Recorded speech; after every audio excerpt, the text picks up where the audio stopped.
जय माता की। दुर्गा भैरवी यूट्यूब चैनल में आपका स्वागत है। आज बात करेंगे माता काली के प्रकट होने की महागाथा। ओम क्रीम कालिकाय नमः। जय माँ काली। सृष्टि का प्रत्येक युग अपने साथ एक नई परीक्षा लेकर आता है।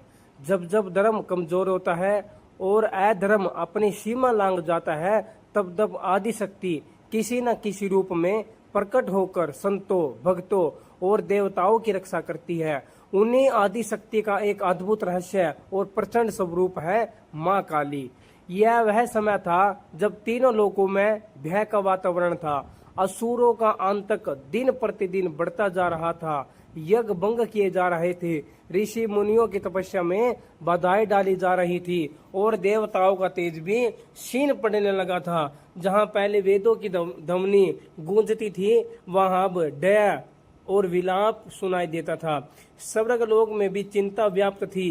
देवताओं ने अनेक प्रयास किए, परंतु अधर्म की शक्ति बढ़ती ही चली गई। तब सभी देवता एकत्रित होकर आदि शक्ति का स्मरण करने लगे। उन्होंने विनम्र प्रार्थना की, हे जगदम्बा, आप ही सृष्टि की जननी हो, आप ही पालन करने वाली हो, आप ही संहार करने वाली हो। अब हमारी रक्षा केवल आप ही कर सकती हो। देवताओं की यही पुकार व्यर्थ नहीं गई। संपूर्ण ब्रह्मांड में एक दिव्य प्रकाश फैल गया। पर्वत कांप उठे, समुद्र की लहरें ऊंची होने लगी और दिशाओं में अद्भुत तेज फैल गया। उस दिव्य प्रकाश से माँ दुर्गा प्रकट हुई। उनके मुख पर करुणा थी, परंतु आंखों में अधर्म के विनाश का संकल्प स्पष्ट दिखाई दे रहा था। माँ ने देवताओं की ओर देखकर कहा, धैर्य रखो, जब तक धर्म जीवित है अधर्म कभी विजय नहीं हो सकता। समय आ गया है कि दुष्टों का अंत किया जाए। देवताओं के मुख पर आशा लौट आई। उन्हें विश्वास हो गया अब संसार में फिर से धर्म की स्थापना होगी। लेकिन वे यही नहीं जानते आगे होने वाला युद्ध इतना भयंकर होगा। सोम आदि शक्ति को अपने सबसे उग्र स्वरूप माँ काली का आविर्भाव करना पड़ेगा। युद्ध की तैयारियां प्रारंभ हो चुकी थी। आकाश में शंखनाद गूंज उठा। धरती पर धर्म और अधर्म का संग्राम होने वाला था, जिसका स्मरण युगों तक किया जाएगा। पिछले भाग में आपने सुना कि किस प्रकार देवताओं की प्रार्थना पर आदि शक्ति माँ दुर्गा प्रकट हुई और अधर्म के विनाश का संकल्प लिया। अब कथा आगे बढ़ाते हैं। देवताओं के आशीर्वाद के साथ माँ दुर्गा सिंह पर आरूढ़ होकर युद्ध भूमि की ओर चल पड़ी। उनके प्रत्येक कदम से धरती कांप रही थी, पर्वत झुक रहे थे और आकाश में पुष्प वर्षा हो रही थी। उधर असुरों के राजा के महल में सभा लगी हुई थी। चारों ओर विजय के नगाड़े बज रहे थे। असुरों को अपने बल पर इतना अभिमान था कि वे स्वयं को तीनों लोकों का स्वामी मानने लगे। सभा में एक विशालकाय असुर खड़ा हुआ और बोला, महाराज, देवताओं का अंत हो चुका है। अब कोई भी हमारी शक्ति को चुनौती नहीं दे सकता। इतनी में एक दूत भयभीत अवस्था में सभा में पहुंचा। उसने कांपती हुई आवाज में कहा, महाराज, एक दिव्या देवी सिंह पर सवार होकर हमारी सेना की ओर बढ़ रही है। उनके तेज को देखकर बड़े बड़े योद्धा भी भयभीत हो गए हैं। यह सुनते ही सभा में कुछ क्षण के लिए सन्नाटा छा गया। फिर असुर राजा क्रोध में हंस पड़ा। एक स्त्री हमारी सेना को चुनौती देगी, जाओ उसे जीवित पकड़कर मेरे सामने लाओ। हजारों असुर सैनिक अस्त्र शस्त्र लेकर युद्ध भूमि की ओर दौड़ पड़े। उधर माँ दुर्गा शांत भाव से खड़ी थी। जैसे ही असुर सेना उनके निकट पहुंची, माँ ने अपनी दिव्य दृष्टि उठाई। उस तेज को देखकर अनेक असुरों के हाथ से हथियार छूट गए, लेकिन अभिमान ने उन्हें पीछे नहीं हटने दिया। क्षण भर में युद्ध आरंभ हो गया। माँ दुर्गा का त्रिशूल बिजली की तरह चमक रहा था। उनका चक्कर घूमते ही असुरों की विशाल सेना धराशायी होने लगी।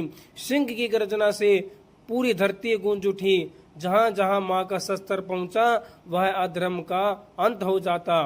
देवलोक से सभी देवता यह अद्भुत युद्ध देख रहे थे। वह बार बार जयकारा लगाते और बोलते, जय माँ भवानी, जय आदि शक्ति। लेकिन युद्ध अभी समाप्त नहीं हुआ। असुर राजा ने अपने सबसे शक्तिशाली सेनापतियों को भेजा। वे मायावी थे, कभी आकाश में अदृश्य हो जाते, कभी हजारों रूप धारण कर लेते।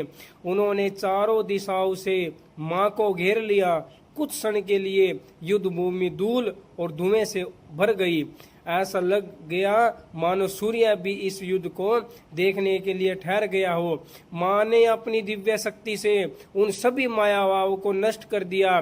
देखते ही देखते असुरों के बड़े बड़े सेनापति धरती पर गिर पड़े। यह समाचार सुनकर असुर राजा पहली बार चिंतित हुआ। उसने अपने सबसे भयानक योद्धा को बुलाया। वह था रक्तबीज। रक्तबीज धीरे धीरे सभा में आया। उसके चेहरे पर डर नहीं था बल्कि घमंड था। उसे ब्रह्मा से ऐसा वरदान प्राप्त था, उसके शरीर से गिरने वाली हर रक्त की बूंद से उसके समान एक नया असुर उत्पन्न हो जाता। वह हंसते हुए बोला, महाराज अब आप निश्चित रहे, आज उस देवी का अंत निश्चित है। इतना कहकर रक्तबीज अपनी विशाल सेना के साथ युद्ध भूमि की ओर बढ़ चला। देवताओं के चेहरे पर फिर से चिंता छा गई। वे जानते थे कि रक्तबीज का वरदान उसे लगभग अजय बना देता है।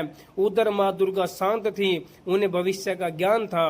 वे जानती थी अब वह क्षण निकट है जब उनके भीतर से एक ऐसी दिव्य शक्ति प्रकट होगी जिसका नाम सुनकर स्वयं काल भी कांप उठेगा। महाकाली के प्रकट होने की महागाथा। ओम क्रीम कालिकाय नमः। ओम जय मां काली। युद्ध भूमि का वातावरण अत्यंत भय हो चुका था। चारों दिशाओं में शंख, नगाड़ों, रणभेरियों की गूंज सुनाई दे रही थी। आकाश में काले बादल छा गए थे और तेज हवाएं चलने लगी थी। ऐसा प्रतीत हो रहा था मानो शिवम प्रकृति भी इस महायुद्ध की साक्षी बनने को उत्सुक हो। उसी समय युद्ध से एक भयानक गर्जना सुनाई दी। धरती कांप उठी। विशाल पर्वतों से पत्थर टूटकर गिरने लगे। असुरों की सेना के बीच से एक विशाल रथ आगे बढ़ रहा था। उस रथ पर बैठा था महाबली रक्तबीज। उसकी आंखों में अहंकार की ज्वाला थी। शरीर पर्वत के समान विशाल, हाथों में दिव्य गदा और तलवार और मुख पर करूर मुस्कान। उसके आते ही असुरों की सेना जयकार करने लगी। रक्तबीज ने मां दुर्गा को देखकर जोर से हंसते हुए कहा, देवी तुमने मेरे सैनिकों को मारकर अपने सामने विजेता समझ लिया, लेकिन अब तुम्हारा सामना रक्तबीज से है। मुझे कोई देवता, कोई ऋषि और कोई योद्धा पराजित नहीं कर सकता। माँ दुर्गा शांत स्वर में बोली, अहंकार का अंत निश्चित है। जो धर्म के विरुद्ध चलता है उसका विनाश शिवम उसके कर्म करते हैं। रक्तबीज क्रोध से भर उठा। उसने अपनी विशाल गदा उठाकर माँ की ओर फेंकी। माँ अपने त्रिशूल से क्षण भर में उस गदा को चूर चूर कर दिया। इसके बाद भयंकर युद्ध आरंभ हुआ। माँ दुर्गा का प्रत्येक प्रहार असुरों की सेना को समाप्त कर रहा था, लेकिन जैसे ही माँ का अस्त्र रक्तबीज के शरीर को स्पर्श करता, उसके शरीर से रक्त की बूंदें धरती पर गिरती। हर बूंद से एक नया रक्तबीज उत्पन्न हो जाता। कुछ ही समय में युद्ध भूमि हजारों रक्तबीजों से भर गई। देवताओं के मुख पर चिंता छा गई। देवराज इंद्र बोले, यदि ऐसा ही चलता रहा यह युद्ध कभी समाप्त नहीं होगा। अग्निदेव ने कहा, यह वरदान ही इसकी सबसे बड़ी शक्ति है। ऋषि मुनि भी मौन होकर आदि शक्ति का स्मरण करने लगे। उधर माँ दुर्गा युद्ध करती रही, लेकिन हर प्रहार के साथ रक्त बीजों की संख्या बढ़ती जा रही थी। चारों दिशाओं में केवल असुर ही असुर दिखाई दे रहे थे। तभी माँ दुर्गा का तेज अचानक अनेक गुना बढ़ गया। उनके नेत्र अग्नि के समान लाल उठे। उनके ललाट से दिव्य प्रकाश निकलने लगा। पूरा ब्रह्मांड उस प्रकाश से आलोकित हो गया। देवताओं ने विनस्मय से उस दृश्य को देखा। वायु रुक गई, समुद्र शांत हो गया, पर्वत झुक गए और फिर माँ दुर्गा के ललाट से एक अद्भुत, प्रचंड और रहस्यमय शक्ति प्रकट हुई। उनका वर्ण घनघोर रात्रि के समान शांत था। केस खुले हुए, गले में नरमुंडों की माला शोभा दे रही थी। हाथों में खड्ग, त्रिशूल और खप्पर था। उनकी विशाल जीवा बाहर निकली हुई और नेत्रों से अग्नि की ज्वालाएं प्रकट हो रही थी। उनके प्रकट होते ही तीनों लोकों में एक ही घोष उठा, जय माँ काली, जय माँ काली। उनकी भयंकर गर्जना से असुरों की सेना भय से कांप उठी। कई असुर बिना युद्ध किए ही भागने लगे। रक्त बीज ने पहली बार अपने हृदय में डर का अनुभव किया। माँ काली ने सिंहनाद करते हुए कहा, हे दुष्ट, अब तेरा अधर्म का अंत निश्चित है। तेरे वरदान को ही तेरे विनाश का कारण बनाऊंगी। इतना कहकर माँ काली बिजली की गति से युद्ध भूमि में कूद पड़ी। माँ काली के प्रकट होने की महागाथा। ओम क्रीम कालिकाए जय माँ काली। जैसे ही माँ काली ने युद्ध भूमि में प्रवेश किया, संपूर्ण ब्रह्मांड उनकी दिव्य शक्ति से कांप उठा। उनकी गर्जना सुनकर आकाश में उड़ते पक्षी दिशाहीन हो गए। पर्वतों की चोटियां दर्रा उठी और समुद्र की लहरें असाधारण वेग से उठने लगी। देवताओं ने पहले कभी आदि शक्ति का ऐसा उग्र स्वरूप देखा ही नहीं। माँ काली के प्रत्येक चरण से अग्नि की लपटें निकलती प्रतीत होती थी। उनके खुले हुए केस आकाश में ऐसे लहराए थे मानो सोम रात्रि धरती पर उतर आई हो। गले में नरमुंडों की माला, हाथ में चमकता हुआ खड्ग, दूसरे हाथ में खप्पर और तीसरे हाथ में त्रिशूल। उनका स्वरूप देखकर असुरों का साहट टूटने लगा। रक्त बीज ने अपने डर को छिपाते हुए ऊंचे स्वर में कहा, देवी, चाहे तुम कोई भी रूप धारण कर लो, मेरा अंत असंभव है। मेरे रक्त की बूंद मेरा नया जन्म होता रहेगा। माँ काली मुस्कुराई। उनकी मुस्कान में करुणा नहीं बल्कि अधर्म के विनाश का संकल्प था। उन्होंने गंभीर रूप में कहा, गंभीर स्वर में कहा, जिस वरदान पर तुम्हें घमंड है वही आज तेरे अंत का कारण बनेगा। यह सुनते ही रक्त बीज क्रोधित हो उठा। उसने अपनी विशाल गदा पूरी शक्ति से माँ काली की ओर फेंकी। माँ ने एक ही बार में उसे खंड खंड कर दिया। युद्ध आरंभ हो गया। रक्त बीज ने तलवार, भाले, शक्ति और अनेक दिव्य अस्त्रों की वर्षा कर दी। पूरा आकाश अस्त्रों से भर गया, किंतु माँ काली ने अपने अद्भुत पराक्रम से हर अस्त्र को नष्ट कर दिया। फिर माँ ने अपने खड्ग से रक्त बीज पर प्रहार किया। उसके शरीर से रक्त की धार बह निकली, लेकिन इस बार कुछ अलग हुआ। जैसे ही रक्त की पहली बूंद धरती की ओर गिरी, माँ काली ने अपनी विशाल जीवा फैलाकर उस भूमि पर गिरने से पहले ही उस खून को ग्रहण कर लिया। रक्त बीज चौंक गया। उसने फिर युद्ध किया। फिर उसके शरीर से रक्त बहा और हर बार माँ काली बिजली की गति से उसकी प्रत्येक बूंद को अपने खप्पर और अपनी जीवा से ग्रहण करती रही। अब कोई नया रक्त बीज उत्पन्न नहीं हो रहा था। देवताओं के चेहरे पर आशा लौट आई। इंद्रदेव ने प्रसन्न होकर कहा, अब अधर्म का अंत निकट है। लेकिन रक्त बीज अभी भी हार मानने को तैयार नहीं था। उसने अपनी मायावी शक्तियों का प्रयोग किया। क्षण भर में युद्ध भूमि में हजारों भ्रम उत्पन्न हो गए। ऐसा लगने लगा मानो चारों दिशाओं में असंख्य रक्त बीज खड़े हो। माँ काली ने अपने दिव्य दृष्टि से तुरंत पहचान लिया कि कौन वास्तविक है, कौन झूठा। उन्होंने प्रचंड गर्जना की। उस गर्जना से सारी माया नष्ट हो गई। अब वास्तविक रक्त बीज अकेला खड़ा था। उसका विमान टूट चुका था। उसकी सांसें तेज चल रही थी। उससे पहली बार मृत्यु को अपने सामने खड़ा देखा। माँ काली धीरे धीरे और बढ़ी। उनके प्रत्येक कदम के साथ युद्ध भूमि में एक ही ध्वनि गूंज रही थी, जय माँ काली, जय माँ काली। रक्त बीज ने अंतिम बार पूरी शक्ति से माँ पर आक्रमण किया, लेकिन इस बार माँ काली ने अपने दिव्य खड्ग को उठाया। एक ही प्रचंड वार में उसका मस्तक उसके धड़ से अलग कर दिया। साथ ही उसके शरीर से निकली अंतिम रक्त की बूंद को भी धरती पर गिरने नहीं दिया। इसी क्षण ब्रह्मांड में एक दिव्य प्रकाश फैल गया। रक्त बीज का अंत हो चुका था। देवताओं ने पुष्प वर्षा आरंभ कर दी। ऋषि मुनियों ने वेद मंत्र का उच्चारण किया। स्वर्ग लोक में धुंधबिया बजने लगी। चारों ओर एक ही जय घोष था, जय माँ काली, जय महाकाली।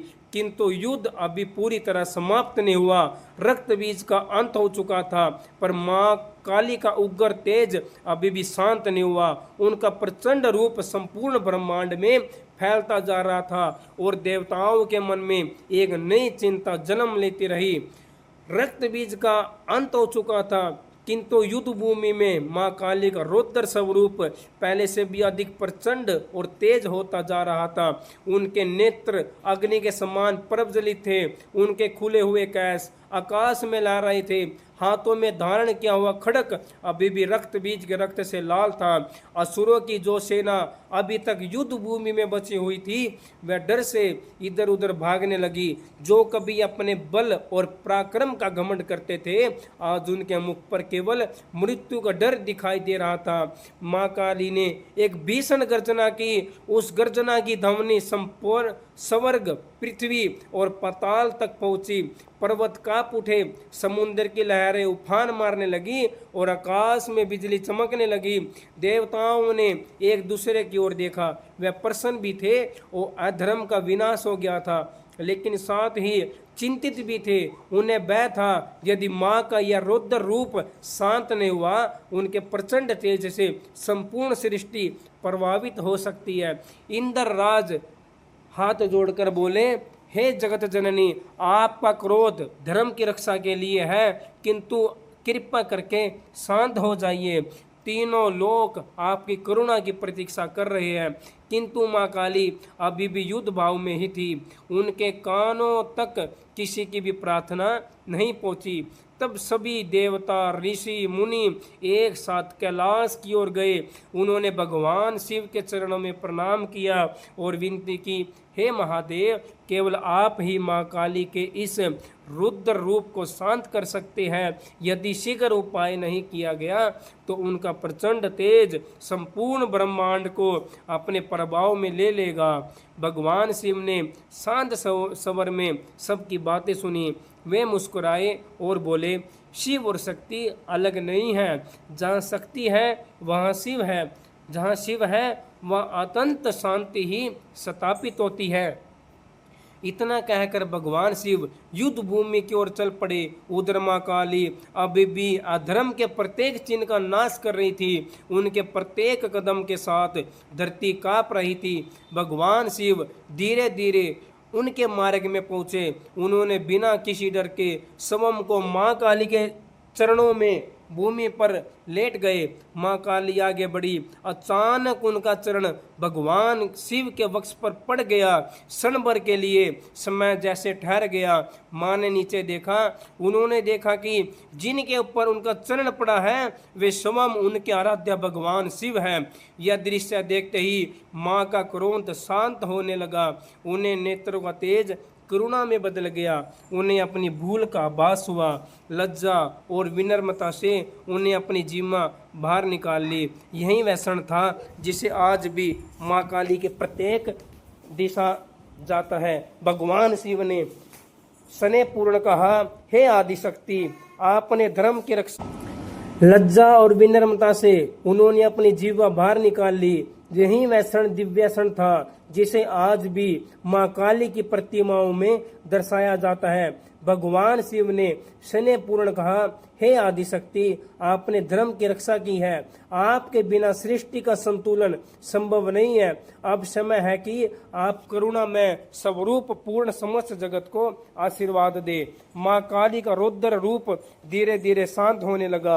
आकाश निर्मल हो गया, पृथ्वी स्थिर हो गई, समुद्र शांत हो गए। देवताओं ने पुष्प वर्षा की और चारों दिशाओं में एक स्वर गूंज उठा, जय मां काली, जय मां काली। बोले सच्चे दरबार की जय।